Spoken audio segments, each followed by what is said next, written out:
हमारी journey valley of flowers की शुरुआत हुई दिल्ली से, दिलों के शहर से हिमालय की गोद की तरफ। लंबे सफर के बाद हम पहुंच गए ऋषिकेश, गंगा जी के किनारे बसा एक अद्भुत और पवित्र नगर। यहाँ की ताज़ी हवा, हरियाली से घिरी वादियाँ और दूर तक फैली नीले आसमान के नीचे बहती गंगा जी, सब कुछ मन को एक अजीब सी शांति देती है। पहाड़ों से गुजरकर आती ठंडी हवा और पक्षियों की मधुर आवाज, ऋषिकेश ने हमारा स्वागत अपनी प्राकृतिक सुंदरता से किया। रात हमने एक होटल में आराम से बिताई ताकि अगले सुबह नए उत्साह के साथ सफर जारी रख सकें।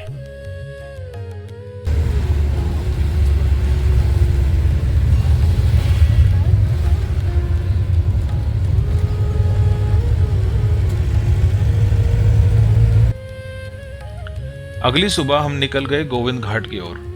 रास्ते में हम रुक गए मां धारी देवी के मंदिर पर। अलकनंदा नदी के बीच स्थित यह मंदिर एक अद्भुत ही दृश्य है।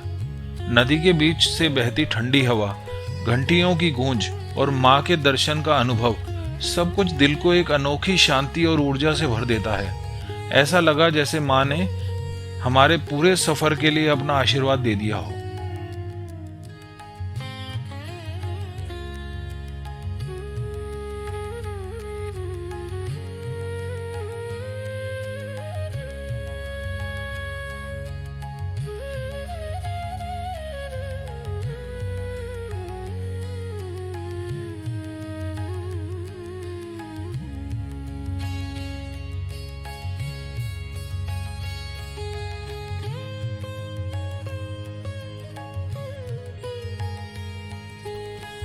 मां धारी देवी के दर्शनों के उपरांत हम निकल गए अपने आगे के सफर की ओर, गोविंद घाट के लिए। रास्ते में मनमोहक वादियों ने हमें अपनी खूबसूरती से मोहित कर लिया। हर मोड़ पर प्रकृति का एक नया रूप नजर आता गया। शाम तक गोविंद घाट पहुंच गए। पहाड़ों के बीच बसा एक छोटा सा सुंदर कस्बा, यह हमने रात भर विश्राम किया।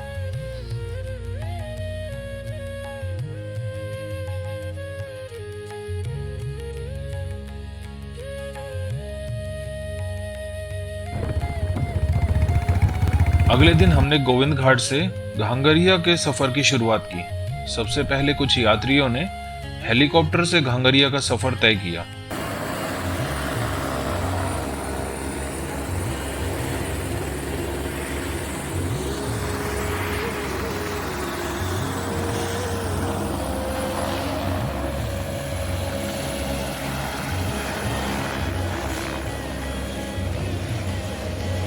जबकि बाकी यात्रियों ने ट्रैकिंग को चूज किया। हमारा पहला पड़ाव फुलना गांव था, जहां तक गाड़ी जा सकती है। यहीं से हमने अपनी ट्रैकिंग की शुरुआत की। पहाड़ों के बीच से गुजरता हुआ रास्ता, बगल में बहती गंगा जी की एक शाखा और प्रकृति का हर दृश्य मन को मोहित कर रहा था। So friends, we just started our drive from here, from Govind Ghat till Fulna, and from Fulna we will start our trekking till Ghangaria. Got our permits scanned here. Fulna trek is starting point, and from there we will start our trek Ghangaria. Please see this beautiful valley, and this is amazing. Hello, I'm really excited. Hopefully we can make it, or I can make it. Brought my walking sticks. It'll be a nice experience. So far, so good. So friends, we just hired a pony. We were not able to do the trek, and we were in the middle of the trek.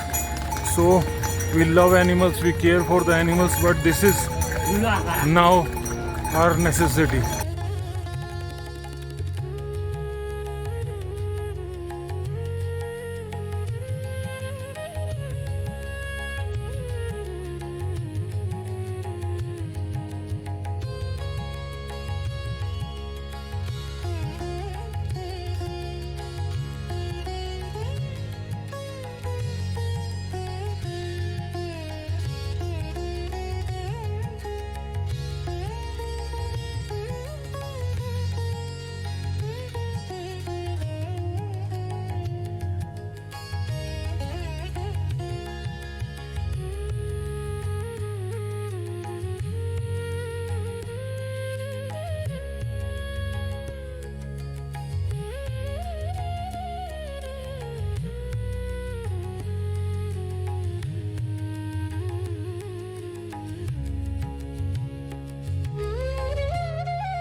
लंबे सफर के बाद जब हम घांगरिया पहुंचे तो एक अजीब सा सुकून महसूस हुआ।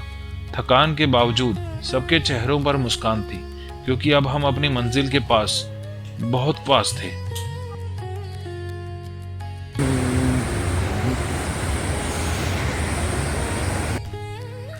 अगले दिन सुबह हमने घांगरिया से वैली ऑफ फ्लावर्स के लिए अपना सफर शुरू किया। जैसे ही हम रास्ते पर बढ़े, ठंडी हवा और पहाड़ों की खुशबू ने हमें अपना सा बना लिया। हर तरफ से प्रकृति का सुंदर रूप दिखाई दे रहा था।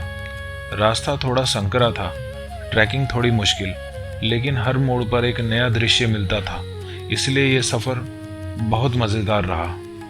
रास्ते में पहाड़ों से गिरते हुए छोटे छोटे वाटरफॉल्स, बीच बीच से बहती नदी और पेड़ पौधों की घनी हरियाली ने मन को शांत कर दिया।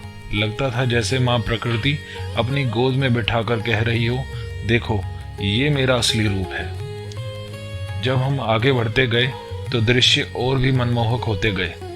पहाड़ियों पर बादलों का आना जाना, रास्तों के दोनों तरफ रंग बिरंगे फूलों का समुद्र, कहीं नीला, कहीं पीला, कहीं गुलाबी और कहीं सफेद। हर रंग प्रकृति के प्रेम को दिखाता था।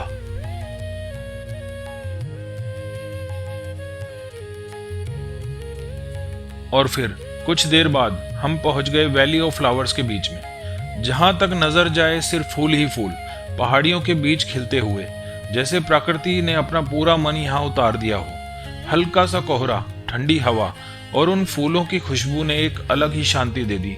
ऐसी शांति जो शब्दों में बयां नहीं की जा सकती। थोड़ी देर हम सब चुप रहे, बस उस सुंदरता को महसूस करते रहे। यह सिर्फ एक वैली नहीं थी, यह एक अनुभव था, एक आशीर्वाद था जो जिंदगी भर याद रहेगा।